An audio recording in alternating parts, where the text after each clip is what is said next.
నిబంధనలో పంచగ్రంథాలు అని వేటిని అంటారు? ఆది కాండము, నిర్గమాకాండము, లేవ్యాకాండము, సంఖ్యాకాండము, ద్వితీయోపదేశకాండము.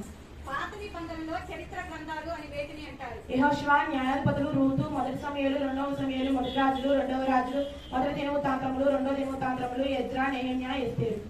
యెహోషువ గ్రంథాన్ని వ్రాసింది ఎవరు? యెహోషువ. న్యాయాధిపతుల గ్రంథాన్ని వ్రాసింది ఎవరు? సమూయేలు. రూతు గ్రంథాన్ని వ్రాసింది ఎవరు? సమూయేలు. మొదటి సమూయేలు, రెండవ సమూయేలు వ్రాసింది ఎవరు? సమూయేలు, గాదు, నాతాను. మొదటి రాజులు, రెండవ రాజులు వ్రాసింది ఎవరు? ఇర్మియా ప్రవక్త. మొదటి దీనవృత్తాంతము, రెండవ దీనవృత్తాంతము వ్రాసింది ఎవరు? ఎజ్రా. ఎజ్రా గ్రంథాన్ని వ్రాసింది ఎవరు? ఎజ్రా. నెహెమ్యా గ్రంథంను వ్రాసింది ఎవరు? నెహెమ్యా. ఎస్తేరు గ్రంథంను వ్రాసింది ఎవరు? మొర్దెకై. యోబు గ్రంథంను వ్రాసింది ఎవరు? మోషే. కీర్తనలు వ్రాసింది ఎవరు? దావీదు, ఇత్తులు.